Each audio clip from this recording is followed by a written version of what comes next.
Olá, bom dia a todos. Sejam todos bem-vindos ao nosso Café com o Evangelho. Eu sou Leila Rocha de Oliveira. E Roberto Antônio de Oliveira. Nós somos do Centro de Estudos Espíritas Allan Kardec, aqui da cidade de Olambra. Olambra é uma cidade do interior de São Paulo e é uma alegria iniciarmos a semana tomando esse cafezinho gostoso, nesse bate-papo informal com os queridos amigos que aqui se encontram. É muito bom estarmos juntos. Hoje é dia 10 de agosto de 2020, segunda-feira, e nós vamos hoje concluir uma história que nós começamos a semana passada, falando sobre o grande escritor francês Victor Hugo. Vimos a semana passada quando ele nasceu na França em 1802. Falamos sobre os seus pais, falamos sobre os irmãos, ele teve mais 2 irmãos, falamos do seu casamento, casou cedo, casou com 20 anos, teve 5 filhos. O primeiro faleceu logo ainda pequeno, depois ele teve mais 4 filhos, uma daquelas filhas, que era Adele, ficou com esquizofrenia. Um dos irmãos de Victor Hugo também era esquizofrênico. E a perda que ele teve, tão dolorida, que foi a filha, a perda da sua filha, ainda jovem, na lua de mel, e fomos falando sobre esse grande escritor que foi tendo assim, uma trajetória muito importante e que é muito reverenciado, podemos dizer assim, pela sua literatura, pelas poesias. Os livros de poesia dele não chegaram ao Brasil, não tem tradução das poesias, mas temos as traduções das suas obras mais importantes. Temos essa facilidade. Quem não tem a possibilidade de adquirir os livros em francês, de ler no original, de ler no original, poder conhecer a sua obra. Mas falamos que ele ficou muito frustrado, muito decepcionado, ele que havia dado toda a força para que o Luís Bonaparte assumisse o poder, e ele depois se coloca numa posição de um ditador. E o Victor Hugo começa a transmitir através dos meios que ele possuía. Ele tinha uma revista, ele tinha um jornal, ele fez panfletos condenando a postura de ditador de Luís Bonaparte. E com isso ele acaba sendo exilado. Primeiro ele vai para a Bélgica, depois ele vai para 2 ilhas, e são 18 anos de exílio. Falamos agora assim uma retrospectiva do que aconteceu durante essa trajetória dele até chegar na ilha de Jersey. Depois falamos das mesas girantes, se ele era ou não era espírita, comentamos sobre tudo isso. E aí agora eu vou deixar o Roberto falar um pouquinho mais sobre esse grande escritor. Obrigado, Leila. Eu fico tão feliz quando você diz assim, eu vou deixar o Roberto falar agora, porque eu estou doido para falar também, né? Mas olha, é muito importante que a Leila, inclusive, fez uma retrospectiva assim, muito apropriada, mas eu ressaltaria nessa retrospectiva a perda de uma filha especial, daquela que nós falamos a semana retrasada, né? Que é a que reencarnada teve o nome de Zilda Gama. E essa filha, ele tinha por ela um carinho assim, muito especial. Mas, enfim, aí na ilha de Guernsey, já depois de Jersey, né, que ele sai de Bruxelas, Jersey, e depois de Guernsey, onde lá, então, ele reside a maior parte do tempo no exílio, que é na sua maison. E ali vai ter com ele uma pessoa, a Madame Girardin, que naquela época ela era amicíssima não só do Victor Hugo, mas muitos amigos. E quando do insurgimento, da insurgência napoleônica, já no terceiro Império, Napoleão III, Então ela vai em busca desses amigos, e entre eles o Victor Hugo. Só que tem um detalhe, ela era espiritualista, ainda não existia o espiritismo, por lembrar. E lá então ela provoca reuniões mediúnicas e através das mesas, a mesa girante, né, leva a moda de Paris lá para aquela ilha no meio do Canal da Mancha. E então se manifesta a filha dele, essa filha falecida no Rio Sena, como viemos a falar, né, e também o seu marido, mas ela se manifesta. E quando o Victor Hugo se convence que é a sua filha, então ele muda. Até então, nem ele era espírita e passa a ser espiritualista e mais tarde espírita também. Aí fechamos então essa retrospectiva. É Josefine, né? Essa é a Josefine. Essa que é a época, ela é Leopoldine, desculpa. Confirmando, então, Leopoldine. Ela então, essa médium, ela então assina uma mensagem na contribuição que ela deu para a obra da codificação, lá no Evangelho segundo o Espiritismo, que tem o título de A Verdadeira Desgraça, né? E ela assina como Delphine de Girardin. Essa mensagem data de Paris, 1861, e ela teria desencarnado no ano de 1855. Fechamos aí, Leila? Podemos ir? Aproveitar e mandar um abraço para a Alicia, e mais quem está chegando aqui para tomar o café conosco. Vamos aproveitar e mandar um abraço também para Rita Maria, para Mara Fernandes, para Maria Dolores. Maria Dolores nos desejando uma feliz semana. Maria, que tenhamos uma semana muito alegre. Oh, Arnaldo, que bom! Bom dia, Arnaldo! Olha, que bom, Arnaldo e Eudócia estão aí. O Arnaldo, a Eudócia tinha dito que não ia conseguir nos acompanhar, mas o Arnaldo está mandando um bom dia, my friend. Que bacana. Quando bom, ela Arnaldo disse é porque já tinha lá um imprevisto, né? Porque mas eu já ia voltar. A Eudócia disse que já iria voltar ao trabalho, mas o Arnaldo conseguiu estar aqui nos acompanhando. Que bom. Seja bem-vindo, Arnaldo. É sempre um prazer que se renova, my friend. Agora vamos então falar sobre algumas obras. Na verdade, não vamos falar porque é muita coisa, gente. Algumas de suas obras, e vamos numa ordem cronológica, né? No ano de 1827, ele escreve Crau. Ele estava então com 25 anos. Ele já tinha sido laureado pela Academia Francesa de Letras, né? Já tinha recebido lá alguns troféus. E depois vem O Último Dia de um Condenado. Quer falar um pouquinho sobre esse livro, Leila? O Último Dia de um Condenado? Eu já falei tanto. Então, mas vamos então Foi escrito como protesto à sentença de morte. À época não existia cadeira elétrica, nem forca, e a moda era a guilhotina, né? Então, os sentenciados à morte eram guilhotinados.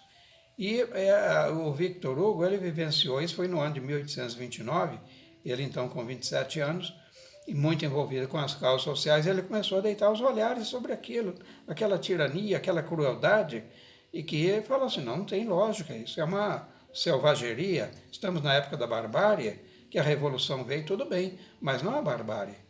Então ele escreve esse livro, O Último Dia de um Condenado, que não foi um livro muito volumoso, mas ele teve o propósito de mexer com as estruturas ainda muito draconianas, né, daquelas leis que sentenciavam à morte uma criatura de uma morte tão cruel, quando os cárceres, talvez até como um processo de regeneração as pessoas, então, às vezes encarceradas, elas mudam também.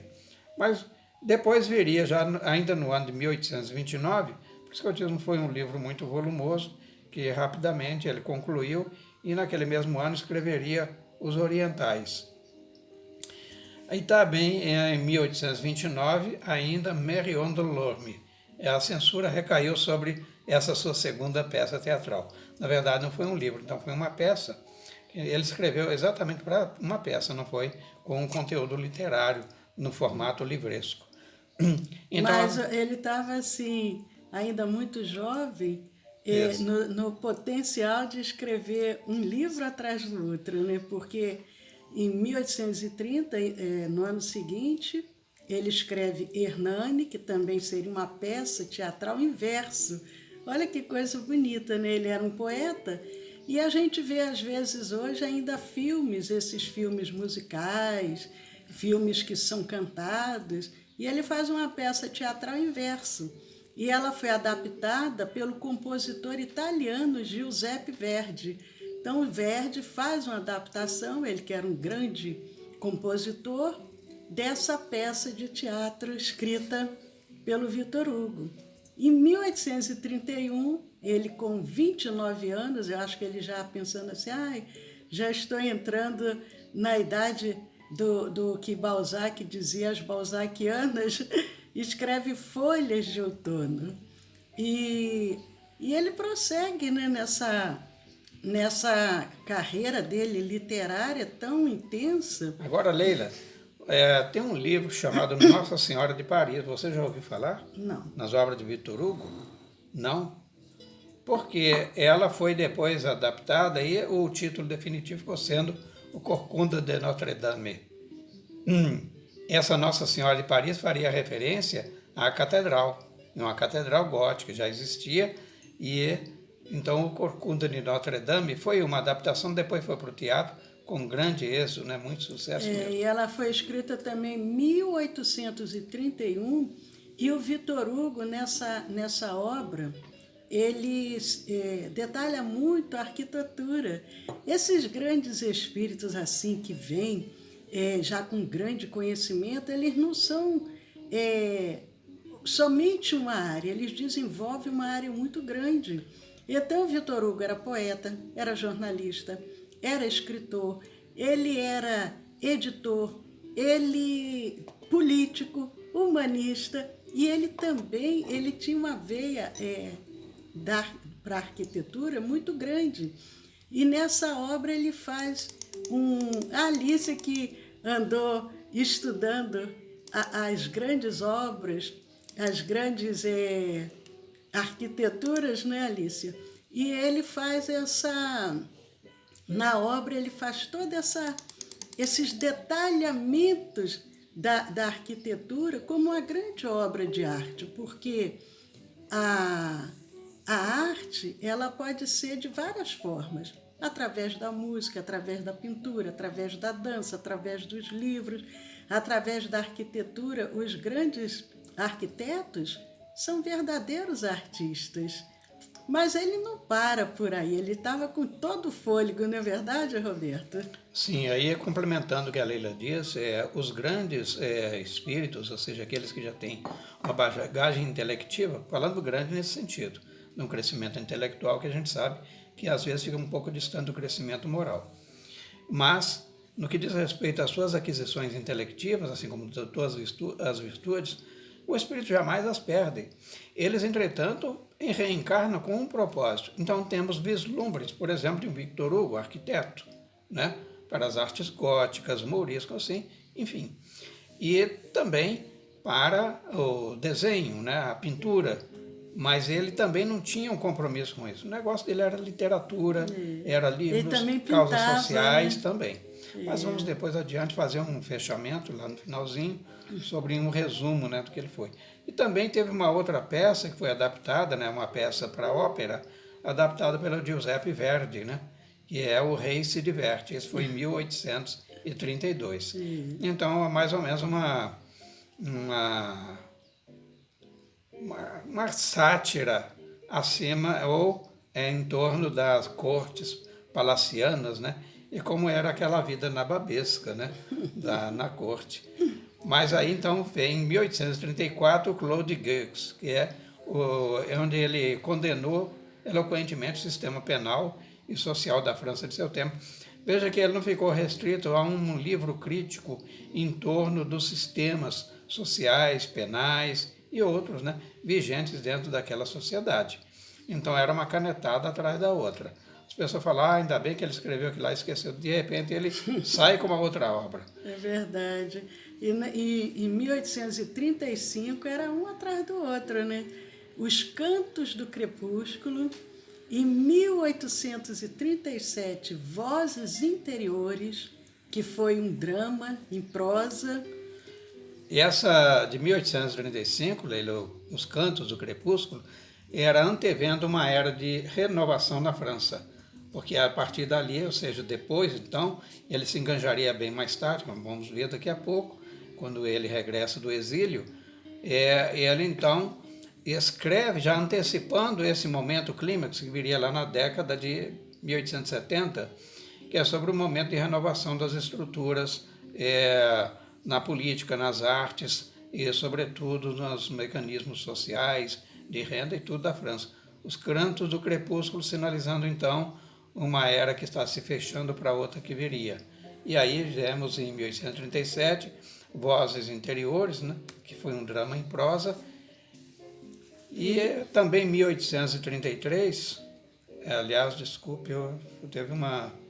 1833, voltando um pouquinho, né? Voltando 1833. Foi a Lucrécia Borgia. Hoje ficou famosa a Lucrécia Borgia, né? Que foi um melodrama. Em 1838, Ruy Blas. Mas também teve um que foi um grande fracasso. Porque até isso é bom, porque às vezes a gente vai assim com aquela vaidade, porque o Victor Hugo ele era muito vaidoso, ele fazia muita caridade, ele ajudava muito, mas ele queria que as pessoas divulgassem a caridade que ele praticava. Nós ainda temos esse lado, e nós procuramos trazer espíritos não perfeitos, como nós já colocamos, mas espíritos que estão trabalhando o seu processo de evolução. E ele ajudava muito, mas ele queria que fosse divulgado, que saísse nas manchetes, tudo que ele fazia de bom. E quando alguém não colocava, ele mesmo colocava, porque ele tinha jornal, tinha revista, tinha tudo. Mas sabe o que eu penso? E ele divulgava. O que eu penso também é o seguinte, tudo bem, não estou ignorando, muito pelo contrário, quem sou eu fazer isso. Deu o ensino do Cristo, não sai da sua mão esquerda que dê a sua direita. Mas numa época, com tantos contrastes sociais, com tanta gente pensando em si, com os ególatras, né, se abastecendo como abutres sobre as misérias alheias, então ele fazia o bem, mas ele tinha que divulgar, porque senão a pessoa ficava assim, mas só tem gente ruim, então ele divulgava o que ele fazia. Já teve aqui um para defendê-la, mas o que acontece? Quando foi em 1843, ele escreveu Os Burgraves, que foi um enorme fracasso.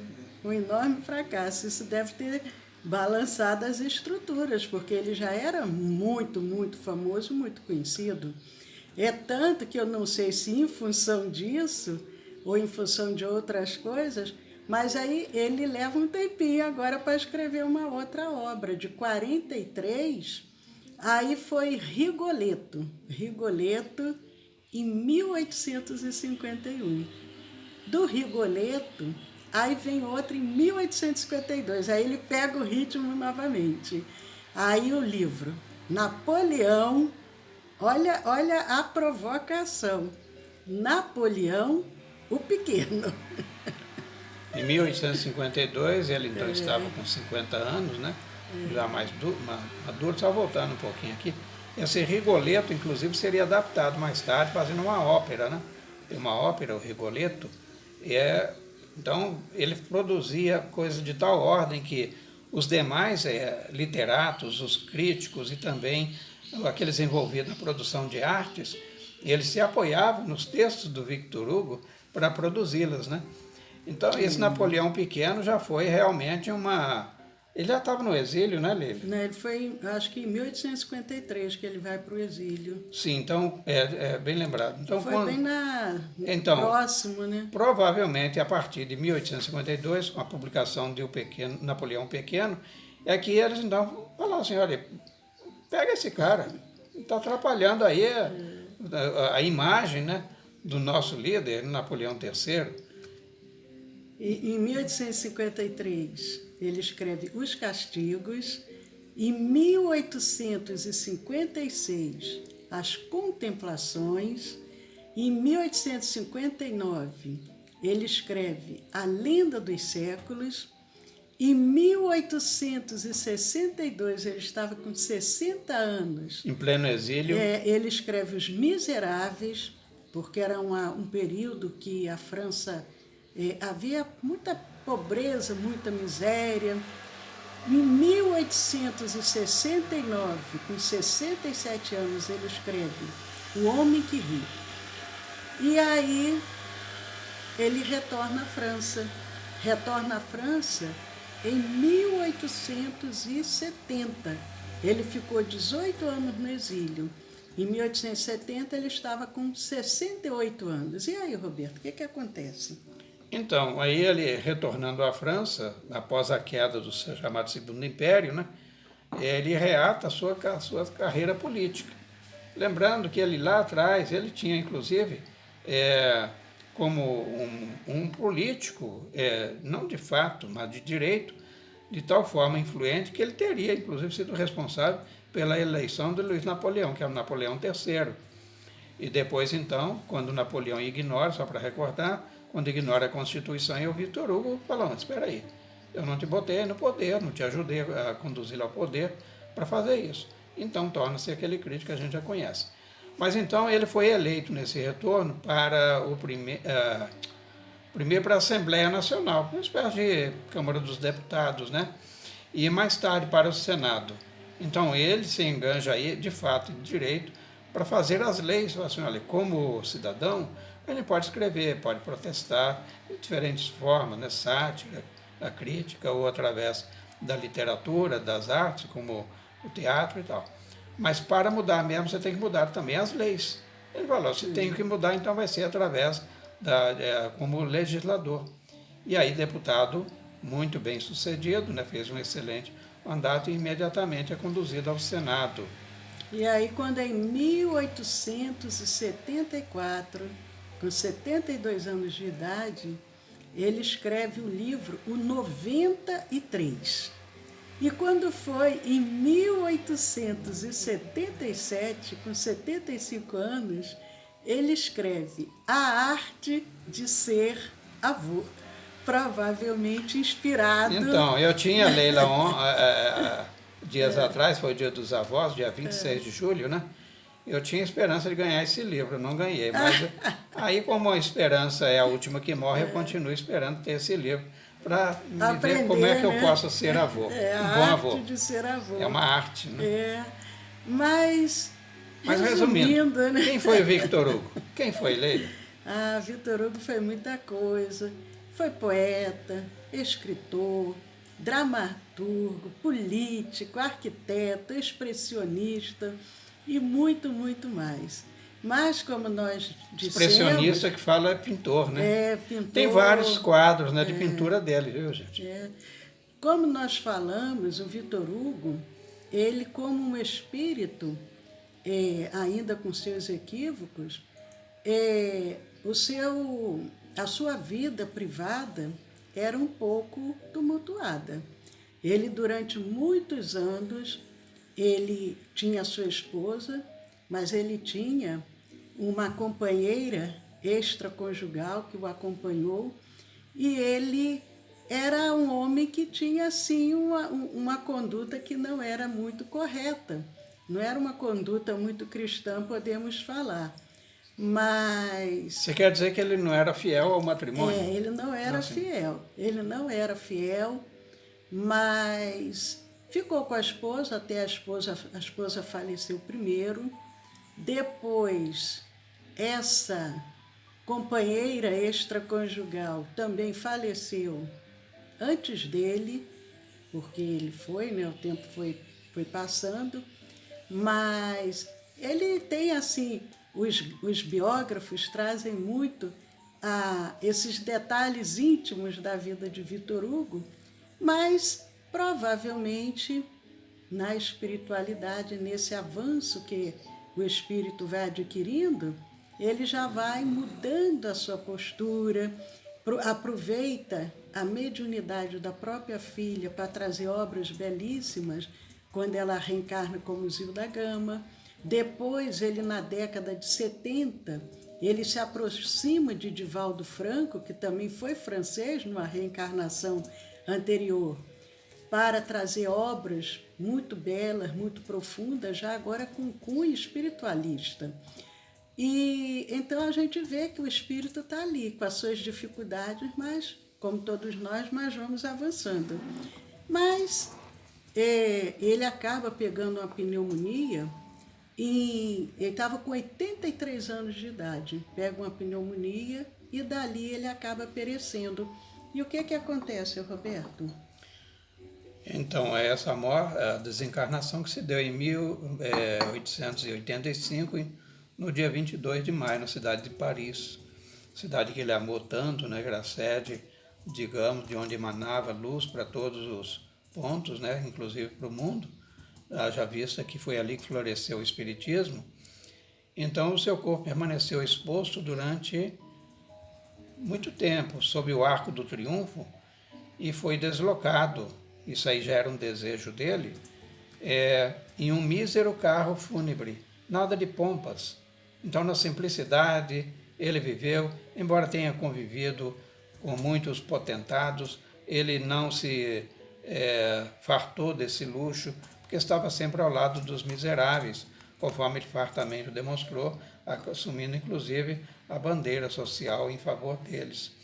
Então, até o Panteão, onde está o Arco do Triunfo, e ele foi enterrado junto a alguns dos mais célebres cidadãos franceses. Agora, a cidade de Paris, à época, não contava com nem 800 mil habitantes.